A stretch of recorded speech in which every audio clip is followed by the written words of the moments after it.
It is a brand new year, and with a new year comes just new revenue, new financial goals for my business. So in this video, we are kicking off 2022 with an income report of January. This is exactly how much money I made in January, what my expenses were. I've got some new things going on, and I want to share it in this video.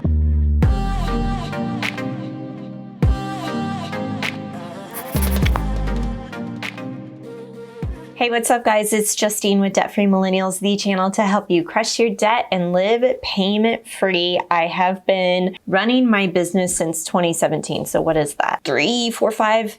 I'm on my 5th year of business. This is insane. I can't even believe that. 5 years of doing this and kicking ass and taking names.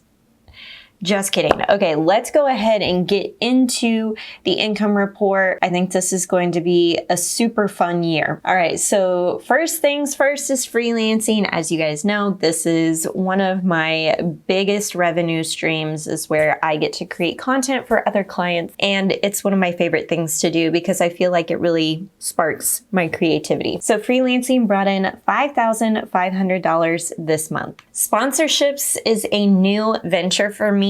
And this month it brought in $1,875. And I have a little surprises and stuff that I'm going to share later on about sponsorships. This is going to be bigger this year. I'm very excited about that. Affiliates brought in $984 and digital products brought in $261. YouTube, I actually had a great ad revenue month for YouTube. I brought in $2,260, which is one of my highest revenue months for YouTube in a long time. So that brings my total to $10,880 earned for the month. I think it's fantastic that I got to start off this year with a 5-figure month. And so with that, there's definitely going to be some expenses involved. Let me hop over to my business budget. I just updated this guy and I'll show you what I spent money on. I recently updated my business budget template just so that I could easily see things in different categories.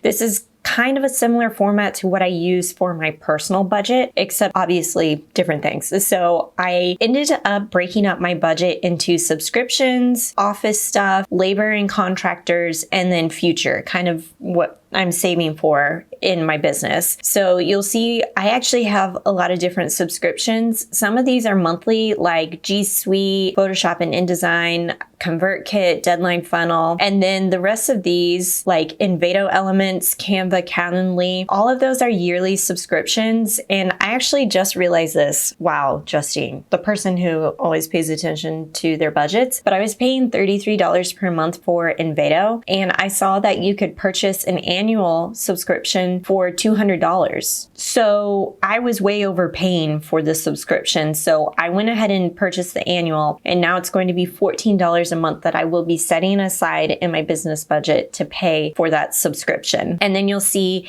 e-deposit fee. My bank does charge $1 for any e-deposits. I think this is well worth it to have. Let me know if you have a business bank account that doesn't charge you any fees, including a $1 deposit fee. It might be nice to switch and save 12 bucks in the year. And then I have my Southwest credit card membership fee. Honestly, I'm thinking about switching away from this credit card to another Chase business card just because I'm not really getting the perks of flying often with my business. So not sure if it's worth it. Then the SiteGround hosting for my website, and then the California business tax certificate, which I'm only saving $3 a month. I am incorporating more WeWork days, and last month, this for January, I spent $58. Now I am budgeting for 1 WeWork day per week. That way I can get out of the house, really get in the zone. And I found that I'm super productive when I'm at WeWork. There's literally no other distractions but to work. And when you see other people who are on their laptops or on phone calls and working, you're like, oh yeah, I gotta I'm working too.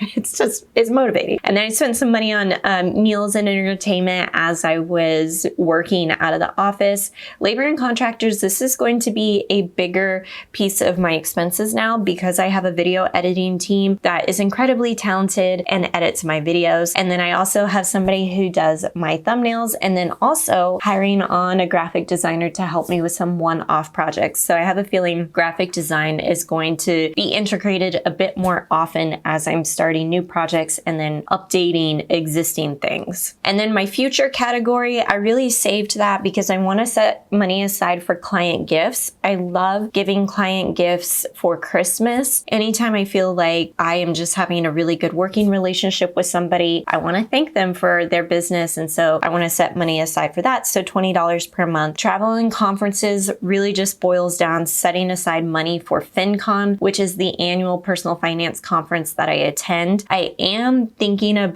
have thought about in the past attending Vid Summit, which is a huge YouTubers conference. So once things with pandemic kind of settle down and things can go back to normal, I'd like to try that because it's in LA. That's not that far from me. Then software and equipment. This is anytime that I need to maybe update. I want to update my camera, or maybe I need to save for a future laptop purchase, just setting money aside there. Now, the most important part, going into the revenue that I told you guys about, what I actually brought in, what actually hit my bank account, which is the $87.79. And then my expenses all added up to $1,400. I also contribute to a SEP IRA. That's my self-employed IRA. And that is a pre-tax deduction that I can take. It operates much like a 401k in that regard. So my pre-tax total is $63.71. Then I have to set aside 35% for taxes. State and federal tax ended up being $2,200, and I set that aside into a separate savings account specifically for my quarterly taxes. So my after-tax take-home this month was $4,141.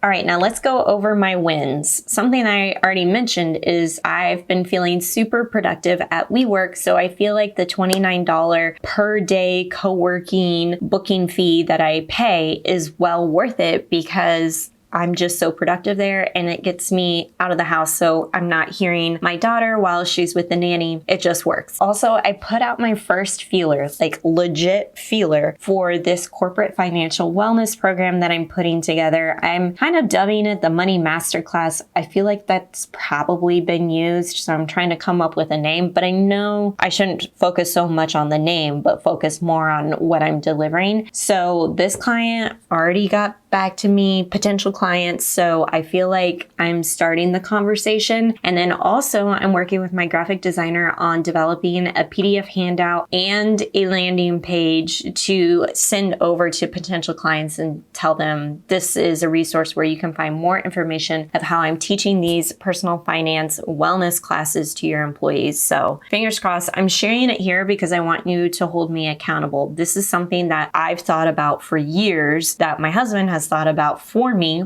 for years, and now I'm really taking action on it. Another big win from this past month is I hired an agent.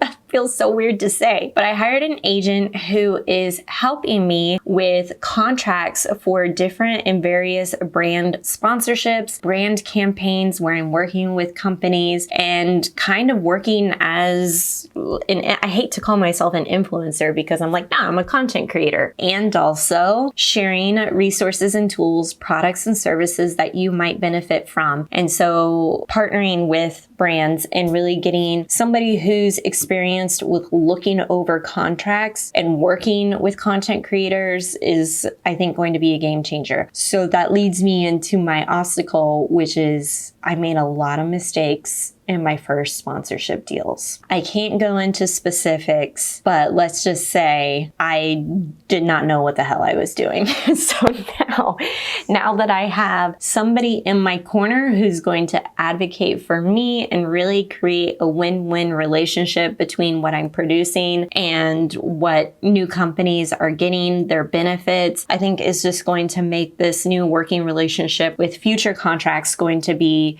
very valuable and very positive. But yeah, I realized I'm messed up. I'm messed up big time. It's all a learning experience. I feel like there was just a lot of things that I could have paid attention to and I could have been a better advocate for myself. So yeah, so many good things. All right, so those were my wins, obstacles. I'm really looking forward to 2022. I have a new mastermind with some fellow YouTubers that I am participating in monthly that I'm stoked about, and this new corporate program, new sponsorships. I'm feeling very optimistic, very positive, and oh my God, by the time this video comes out, I should be at 45,000 YouTube subscribers, which is huge. So I have a goal to make it to 60,000 subscribers by the end of the year, and I almost feel like I should up it to like 75. That would be crazy. Give this video a big thumbs up if you like it. Click to subscribe, you guys, if you're into this one, and I'll catch you in the next video.